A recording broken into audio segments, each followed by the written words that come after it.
आप सभी को प्रणाम। जय गुरुदेव। आज के स्वाध्याय से पहले सभी मिलकर गायत्री मंत्र करेंगे। ओम भूर्भुवः स्वः तत्सवितुर्वरेण्यं भर्गो देवस्य धीमहि धियो यो नः प्रचोदयात्। आज का स्वाध्याय सूर्य की सविता शक्ति का विवेचन। इसे सुनेंगे। दृश्यमान सूर्य को सविता कहते हैं और उसकी शक्ति को सावित्री। सविता और सावित्री का युग्म है। रथ के दो पहिए की तरह दोनों एक दूसरे के पूरक हैं। सावित्री को गायत्री भी कहते हैं, सावित्री को आदित्य या भर्ग भी। दोनों की संयुक्त शक्ति का अभिभार्य जब होता है तो उस समन्वय को उपलब्ध करके साधक धन्य बन जाता है। सविता को सर्वोपरि यहाँ तक कि ब्रह्म कहा गया है। आदित्य से प्रकाश उत्पन्न होता है, आदित्य से देवता उत्पन्न हुए हैं, आदित्य से वेद उत्पन्न हुए हैं। यह सूर्य ही प्रत्यक्ष ब्रह्म है। आगे शास्त्र इसी कथन की पुष्टि करते हैं। यह सूर्य ही ब्रह्मा है, विष्णु है, शिव है, स्कंद है, प्रजापति है, इंद्र है, कुबेर है, काल है, यम है, सोम है और इन सब का स्वामी भी है। यह सविता देव अमृत तत्वों से भरा पूरा है। यह परम पुरुष सविता तेज का भंडार है और अमृतमय है। वस्तुतः अमृत घट के रूप में सविता का ही अलंकारिक वर्णन शास्त्रों में निरूपित किया गया है। प्रातः काल का सूर्य सुनहरी आभा वाला होता है, इसलिए उसे स्वर्णिम, स्वर्णभ आदि नामों से जाना जाता है। उषा काल पूर्व दिशा में सुनहले रंग के साथ उदय होता है, इसे ब्रह्म मुहूर्त भी कहते हैं। इस समय को सूर्य उपासना के लिए अधिक उपयुक्त माना गया है। इसी समय सविता देव की प्रेरणा का प्रत्यक्ष दर्शन होता है।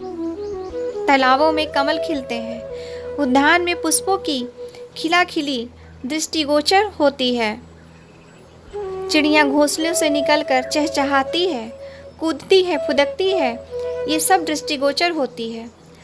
वन पशु आहार की तलाश में एक दिशा से दूसरी दिशा में चलते भागते दिख पड़ते हैं। रात्रि की स्तंभता के उपरांत सवेरे का पावन शीतल मंद सुगंध से भरा पूरा होता है। उसमें प्राण तत्व अपेक्षाकृत अधिक मात्रा में पाया जाता है। यह सूर्य का प्रत्यक्ष अनुदान है। सविता को प्राण या प्राण प्रदाता भी कहा गया है। उस समय का खुले क्षेत्र से में विचरण करते हुए जो लोग उपयोग करते हैं, उनके उस समय किए हुए सभी काम अधिक अच्छी तरह संपन्न होते हैं। इस समय का टहलना सामान्य व्यायामों की तुलना से कहीं अधिक शक्तिवर्धक पाया गया है।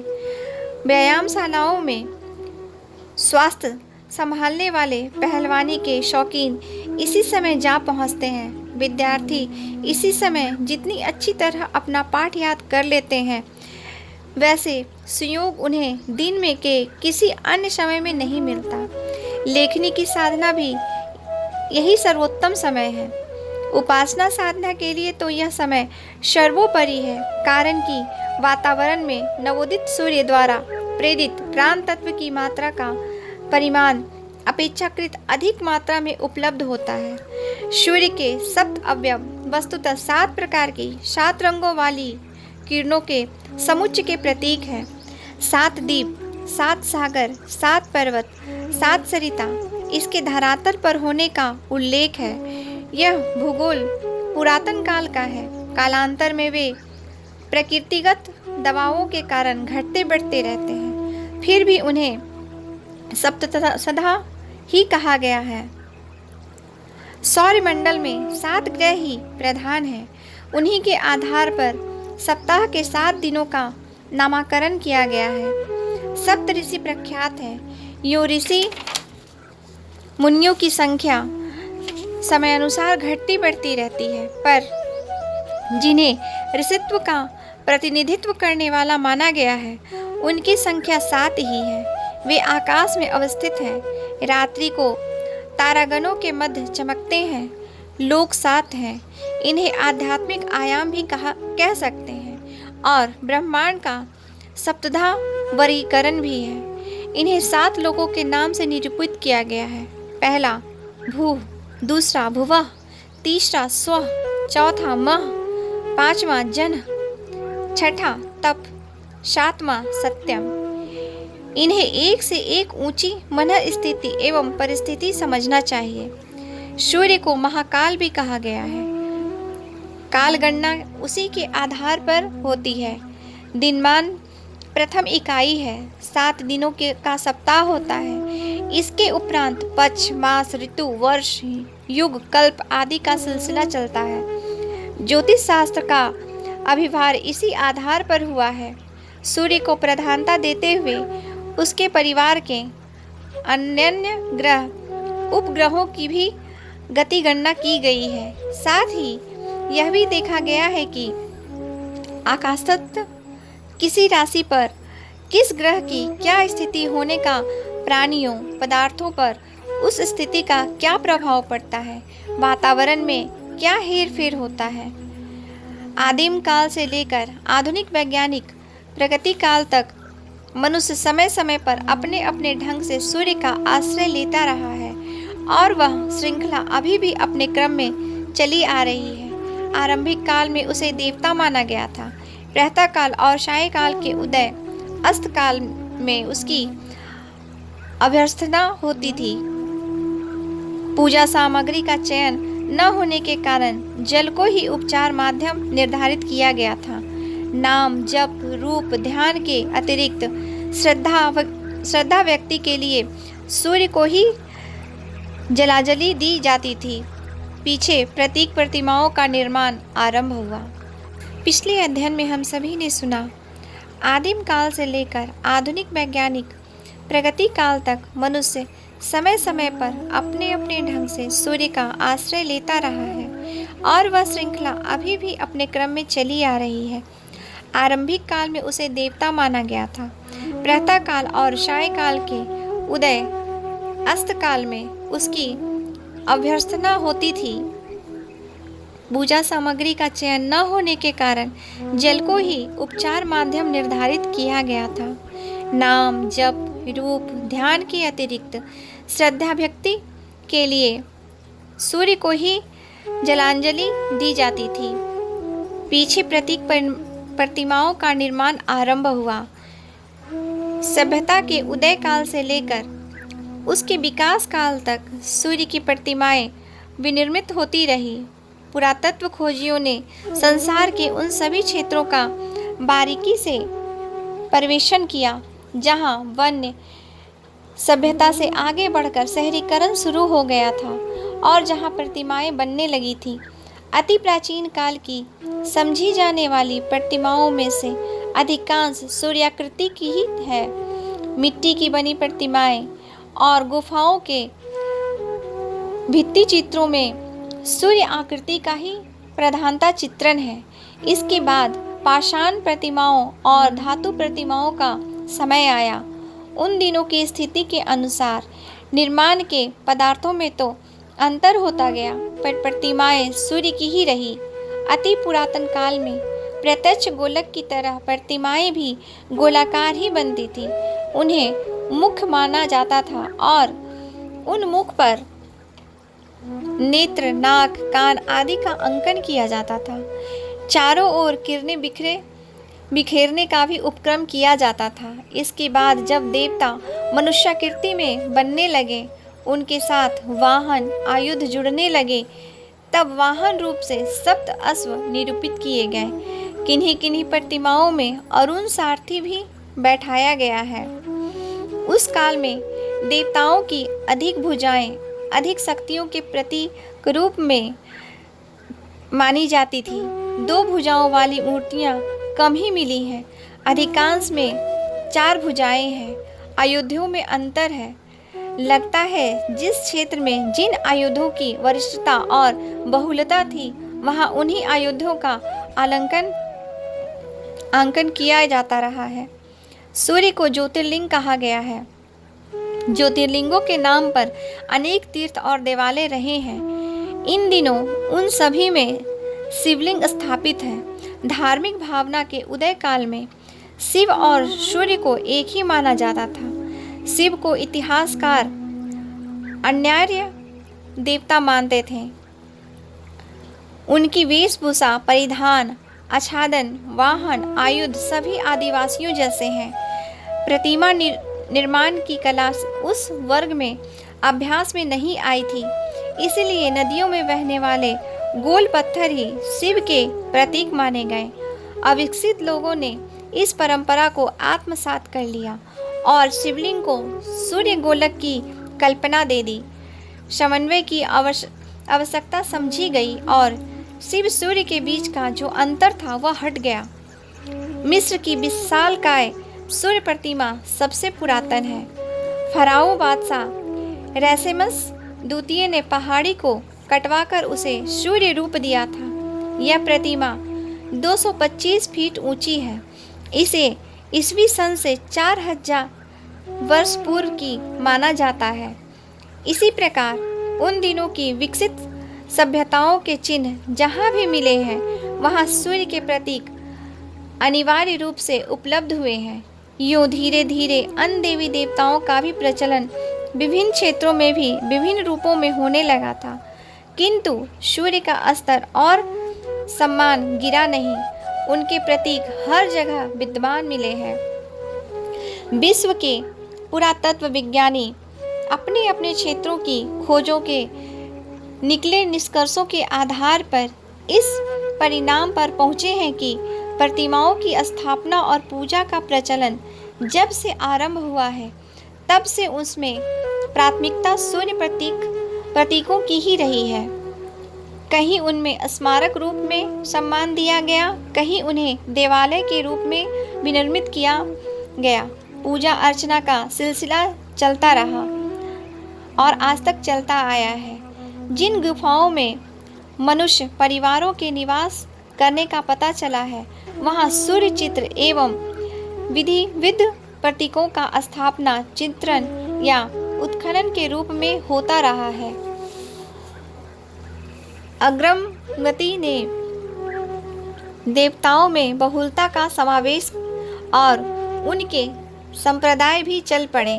पौराणिक काल से कुछ पहले शिव, दुर्गा, गणेश, विष्णु के भी संप्रदाय बनने लगे थे, पर पांचवें सूर्य की इनमें प्राथमिकता रही। देव संप्रदायों और उनके भक्तों की संख्या और विभिन्नता तो बढ़ती रही, पर सूर्य की प्रमुखता पर कहीं भी उंगली नहीं उठी। वरन कहा तो यह भी जाता रहा कि सूर्य की प्रथम पूजा किए बिना अन्य सब देवताओं की अर्चना अधूरी ही रहती है। सूर्य का दृश्यमान होना और मात्र जलांजलि से उनकी अभ्यर्थना बन पड़ना इस वरिष्ठता का प्रधान कारण रहा है। पिछले अध्ययन में हम सभी ने सुना अग्रगामिता ने देवताओं में बहुलता का समावेश और उनके संप्रदाय भी चल पड़े। पौराणिक काल से कुछ पहले शिव, दुर्गा, गणेश, विष्णु के भी संप्रदाय बनने लगे थे, पर पांचवें सूर्य की इनमें प्राथमिकता रही। देव संप्रदायों और उनके भक्तों की संख्या और विभिन्नता तो बढ़ती रही, पर सूर्य की प्रमुखता पर कहीं भी उंगली नहीं उठी।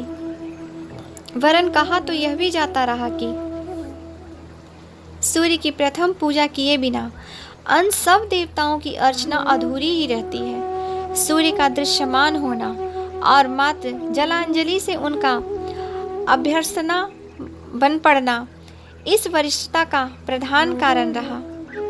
आगे सुनेंगे। विभिन्न समयों पर विदेशी यात्री भारत की समृद्धि, आध्यात्मिक प्रगति और विचित्रता का पता लगाने आते रहे हैं। इनमें इब्न बतूता और हैंसंग का नाम विशेष रूप से उल्लेखनीय है। उन्होंने अपने यात्रा विवरणों में भारत में विद्यमान अनेक विशालकाय सूर्य मंदिरों का उल्लेख किया है। मध्यम श्रेणी के देवालय तो असंख्य हैं। मुल्तान के मंदिरों के बारे में लिखा गया है कि उसकी प्रतिमा 200 मन सोने की ढली थी। मोढेरा मंदिर का भी आश्चर्यजनक विस्तार लिखा गया। उत्तर भारत की तरह दक्षिण भारत में भी उसका बाहुल्य था। समय की लंबी अवधि बीत जाने पर उन विशालकाय देवालों के तो अब ध्वंसावशेष ही शेष रह गए हैं। मध्यकालीन मंदिर आकार में छोटे थे और उनका निर्माण भी उतनी मजबूत सामग्री तथा कुशलता के साथ नहीं हुआ था। तो भी उनके ऐसे ध्वंसावशेष जहाँ तहाँ विद्यमान हैं, जिनमें सूर्य की प्रतिमा और उनके वाहन अश्वों का सजीव परिचय मिलता है। विद्यमान मंदिरों के कोणार्क का सूर्य मंदिर अब भी अपेक्षाकृत अच्छी हालत में है। उसकी ऊंचाई 224 फीट है। सूर्य ग्रहण के समय इस स्थान से उस स्थिति को अधिक अच्छी तरह जानने के लिए देश विदेश के अनेक वैज्ञानिक अपने बहुमूल्य यंत्रों समेत वहां एकत्र होते हैं। संपूर्ण भारत में ऐसे ध्वंसावशेष की 4000 से ऊपर संख्या है, जिनमें सूर्य के निमित्त उन्हें बनाए जाने का पता लगता है, पर ये सभी टूटी फूटी स्थिति में है। इससे पता चलता है कि चिर पुरातन के उपरांत ऐसा मध्यकाल भी आया जिसमें अन्य देवताओं की मान्यता बढ़ गई और सूर्य की उपेक्षा होने लगी। साथ ही आक्रमणकारियों का भी वर्चस्व रहा, जो मूर्ति पूजा के विरोधी थे। इस स्थिति में बने सूर्य मंदिरों का निर्माण एक प्रकार से रुक ही गया। लोग ज्योतिर्लिंगों के रूप में शिवलिंग को ही मान्यता देने लगे, जिनकी अच्छी स्थिति थी, जो नए बने हैं, जिनकी आयु 500-600 वर्ष से अधिक की नहीं है। ऐसे सूर्य मंदिर भारतवर्ष में 1000 के लगभग आके गए हैं। विदेशों में जो ध्वंस विशेष मिले हैं, उनकी संख्या भी हजारों में है।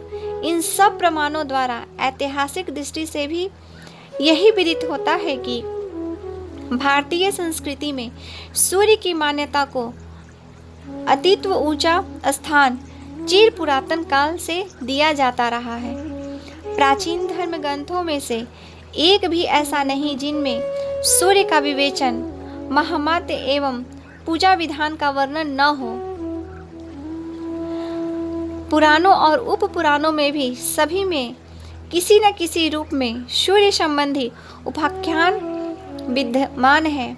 मंत्र विज्ञान और तंत्र विधान के दोनों पक्षों में ही अपने अपने ढंग से सूर्य की अवसरना का विवरण है। प्रतीत होता है कि चिरकाल तक योग, तप, अनुष्ठान के रूप में विविध प्रकार की सिद्धियों के लिए सूर्य तप किए जाते रहे हैं। कुंती ने सूर्य की आराधना करके उन्हीं के समान तेजस्वी पुत्र कर्ण प्राप्त किया था। सूर्य उपासना से ही द्रौपदी को ऐसा अक्षय पात्र मिला था, जिसकी भोजन सामग्री कभी समाप्त नहीं होती थी। हनुमान को सूर्य का तेजांश प्राप्त हुआ था और उन्हीं की कृपा से वे अनेक विभूतियों के अधिनायक बने थे। सीता ने वाल्मीकि के आश्रम में सूर्य साधना करके ही लव कुश को जन्म दिया। राजा इक्ष्वाकु ने सूर्य साधना की थी, वहीं से उनके वंशधर सूर्यवंशी कहलाते रहे। शकुंतला ने अपनी परित्यक्ता स्थिति में सूर्य साधना करके ही चक्रवर्ती भरत को जन्म दिया था। ऐसे अनेक कथानक हैं जिनमें सूर्योपासना से तेजस्वी संतानों का वरदान मिलने का उल्लेख है। यही नहीं, सूर्योपासना से अभीष्ट मनोरथों के पूरा होने का उल्लेख शास्त्रों में विस्तार से आता है। आज के लिए यहीं तक। आप सभी को प्रणाम। जय गुरुदेव।